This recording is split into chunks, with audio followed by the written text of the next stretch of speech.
ചില ട്രാൻസ്ഫറുകളും കൂടുമാറ്റങ്ങളും ഫുട്ബോൾ ചരിത്രത്തെ മാറ്റിമറിച്ചിട്ടുണ്ട്. ബാഴ്സലോണയിൽ നിന്ന് നാപ്പോളിയിലേക്ക് ചേക്കേറിയ ഡിയേഗോ മറഡോണ, സ്പോർട്ടിംഗ് ലിസ്ബണിൽ നിന്നും മാഞ്ചസ്റ്റർ യുണൈറ്റഡിലേക്ക് വന്ന ക്രിസ്ത്യാനോ റൊണാൾഡോ, റോമയിൽ നിന്നും ആൻഫീൽഡിലേക്ക് വന്ന മുഹമ്മദ് സലാഹ് എന്നിവരൊക്കെ ചരിത്രമായ ട്രാൻസ്ഫറുകളാണ്. എന്നാൽ അതുപോലെ വലിയ ദുരന്തമായ ഒട്ടേറെ ട്രാൻസ്ഫറുകളുമുണ്ട്. ചില കൂടുമാറ്റങ്ങൾ ക്ലബ്ബുകൾക്ക് വലിയ സാമ്പത്തിക നഷ്ടമാണ് നൽകിയത്. ചില കൂടുമാറ്റങ്ങൾ കാരണം ഒട്ടേറെ താരങ്ങളുടെ കരിയറും ഇല്ലാതെയായി. ഏതൊക്കെയായിരുന്നു ആ ട്രാൻസ്ഫറുകൾ ഒന്ന് നോക്കാം. പോയ പതിറ്റാണ്ടിലെ മോശം ട്രാൻസ്ഫറുകളുടെ കണക്കെടുത്താൽ അതിൽ മുന്നിലുള്ള ഒരാൾ ഫിലിപ്പ് കുട്ടീഞ്ഞോയാണ്. ലിവർപൂളിൻ്റെ ചെങ്കുപ്പായത്തിൽ സുന്ദരമായി പന്തു തട്ടുന്ന കാലത്താണ് കുട്ടീഞ്ഞോയിൽ ബാഴ്സലോണയ്ക്ക് മോഹമുദിക്കുന്നത്. ക്യാമ്നോയിലേക്ക് പോകാൻ കുട്ടീഞ്ഞോയും മതിയായി മോഹിച്ചിരുന്നു. ഒടുവിൽ 1300 കോടി എന്ന സ്വപ്നതുല്യമായ തുകക്ക് ബാഴ്സ കുട്ടീഞ്ഞോയെ ചൂണ്ടി. ലിവർപൂളിന് കൈനിറയെ പണം കിട്ടിയപ്പോൾ ബാഴ്സയ്ക്ക് ആ ട്രാൻസ്ഫർ അക്ഷരാർത്ഥത്തിൽ ദുരന്തമായി മാറി. ഈ ട്രാൻസ്ഫറിലൂടെ മാത്രം 1000-ലേറെ കോടി രൂപ ബാഴ്സയ്ക്ക് നഷ്ടമുണ്ടായതായി പറയുന്നു. ഒന്നും ശരിയാകാതെ വന്നതോടെ താരത്തെ ബയേണിലേക്കും ആസ്റ്റൺ വില്ലയിലേക്കും ലോണിൽ അയച്ചു. ബാഴ്സയ്ക്കെതിരെ 8 ഗോളുകളുമായി ബയേൺ നിറഞ്ഞാടിയ മത്സരത്തിൽ കുട്ടീഞ്ഞോ 2 ഗോളുകൾ അടിച്ച് കറ്റാലന്മാരുടെ മുറിവിൽ എരിവ് പുരട്ടുകയും ചെയ്തു. അടുത്ത കാലത്ത് നമ്മൾ കണ്ട മറ്റൊരു ദുരന്ത ട്രാൻസ്ഫറും നടത്തിയത് ബാഴ്സലോണ തന്നെയാണ്. പല എതിർപ്പുകളും ഉയർന്നിരുന്നെങ്കിലും അത്ലറ്റിക്കോ മാഡ്രിഡിൻ്റെ സൂപ്പർ താരം ആന്റോയിൻ ഗ്രിസ്മാനെ 1100 കോടി എന്ന ഭീമൻ തുകക്കാണ് ബാഴ്സലോണ കൊത്തിയത്. എന്നാൽ ബാഴ്സലോണയിൽ ഫ്രഞ്ച് താരത്തിന് ഒന്നും ശരിയായില്ല. ഒടുവിൽ നിരാശാജനകമായ 3 സീസണുകൾക്ക് ശേഷം ഗ്രിസ്മാനെ അത്ലറ്റിക്കോ മാഡ്രിഡിലേക്ക് തന്നെ ലോണിൽ വിട്ടു. ബാഴ്സലോണ നിലവിൽ അനുഭവിക്കുന്ന സാമ്പത്തിക പ്രതിസന്ധിയിൽ ഗ്രിസ്മാൻ്റെയും കുട്ടീഞ്ഞോയുടെയും ട്രാൻസ്ഫറുകൾ വലിയ പങ്കുവഹിച്ചിട്ടുണ്ട്. ചെൽസിയുടെ നീലക്കുപ്പായത്തിൽ സ്റ്റാംഫോർഡ് ബ്രിഡ്ജിലെ രാവുകളെ മനോഹരമാക്കിയ ഒരാളുണ്ടായിരുന്നു. പേര് ഏഡൻ ഹസാർഡ്. അക്ഷരാർത്ഥത്തിൽ ചെൽസിയുടെ എഞ്ചിനായിരുന്നു അയാൾ. അങ്ങനെ ചെൽസിയിൽ തിമിർത്ത് കളിക്കുന്ന കാലത്താണ് റയൽ മാഡ്രിഡ് വന്ന് വിളിക്കുന്നത്. കൈനിറയെ പണം കിട്ടിയതോടെ ഹസാർഡിനെ ചെൽസി വിട്ടുകൊടുത്തു. റയൽ ചരിത്രത്തിലെ ഏറ്റവും വലിയ തുകക്ക് ടീമിലെത്തിയ താരം പക്ഷേ അമ്പേ പരാജയമായി.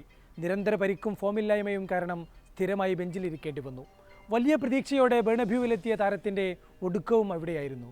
വിനീഷ്യസ് ജൂനിയറിനെ പോലെയുള്ള യുവരക്തങ്ങളോട് മുട്ടിനിന്ന് ടീമിൽ ഇടം പിടിക്കാനുള്ള ത്രാണി ഹസാർഡിനില്ലായിരുന്നു. ഒടുവിൽ 32-ാം വയസ്സിൽ താരം വിരമിക്കൽ പ്രഖ്യാപിച്ചു. ആന്ദ്രേ ഷെവ്ചെങ്കോയുടെ ചെൽസിയിലേക്കുള്ള വരവ് പ്രീമിയർ ലീഗ് ചരിത്രത്തിലെ ഏറ്റവും മോശം ട്രാൻസ്ഫറുകളിലൊന്നാണ്. ചെൽസി മുതലാളി റോമൻ അബ്രാമോവിച്ചിൻ്റെ പ്രത്യേക താൽപ്പര്യത്തിൽ AC മിലാനിൽ നിന്നും 400 കോടി നൽകിയാണ് ഷെവ്ചെങ്കോയെ ബ്രിഡ്ജിലെത്തിച്ചത്. ചെൽസി കോച്ചായ മൗറീഞ്ഞോയ്ക്ക് അതിൽ വലിയ താൽപ്പര്യമില്ലായിരുന്നു. പരിക്കും ഫോമില്ലായ്മയും കാരണം ഷെവ്ചെങ്കോ നീലക്കുപ്പായത്തിൽ വലഞ്ഞു. പല സമയങ്ങളിലും ദിദിയർ ദ്രോഗ്ബയുടെ ഒരു ഷാഡോ മാത്രമായി ഷെവ മാറി. അന്തരീക്ഷത്തിലുണ്ടായിരുന്ന അബ്രാമോവിച്ച് മൗറീഞ്ഞോ തർക്കത്തിലേക്കും ഈ ട്രാൻസ്ഫർ തീ കോരിയിട്ടു. പ്രീമിയർ ലീഗ് ആരംഭിച്ചതിന് ശേഷം മാഞ്ചസ്റ്റർ യുണൈറ്റഡ് നടത്തിയ ഏറ്റവും ദുരന്ത സൈനിങ്. എമിറേറ്റ്സിൽ നിന്നും സോപ്പ് ഡീലിൽ മാഞ്ചസ്റ്റർ യുണൈറ്റഡിലേക്കുള്ള അലക്സ് സാഞ്ചസിൻ്റെ വരവിനെ ESPN FC വിലയിരുത്തുന്നത് ഇങ്ങനെയാണ്. വലിയ പ്രതീക്ഷയുണ്ടായിരുന്നതിനാൽ തന്നെ ചിരി താരത്തിൻ്റെ ഡിമാൻഡുകളെല്ലാം യുണൈറ്റഡ് അംഗീകരിച്ചു. പക്ഷേ പോയ കാലത്തിൻ്റെ അടുത്തുപോലും എത്താതിരുന്ന സാഞ്ചസ് 32 മത്സരങ്ങളിൽ നിന്നും നേടിയത് വെറും 3 ഗോളുകൾ മാത്രം. ഒലെ സോൾഷ്യറുടെ കൗണ്ടർ അറ്റാക്കിംഗ് സ്റ്റൈൽ ഓഫ് പ്ലേയിൽ സാഞ്ചസ് മിസ്ഫിറ്റ് ആയിരുന്നു. ഒടുവിൽ സാഞ്ചസിനെ ലോണിൽ ഇന്ററിലേക്ക് വിട്ടു. പക്ഷേ ലോണിൽ കളിക്കുമ്പോൾ പോലും താരത്തിന് വൻ തുക യുണൈറ്റഡിന് നൽകേണ്ടി വന്നിരുന്നു. ട്രാൻസ്ഫർ മാർക്കറ്റിൽ ചെൽസി സമീപകാലത്ത് ചെയ്ത മറ്റൊരു ദുരന്തമാണ് റൊമേലു ലുക്കാക്കു.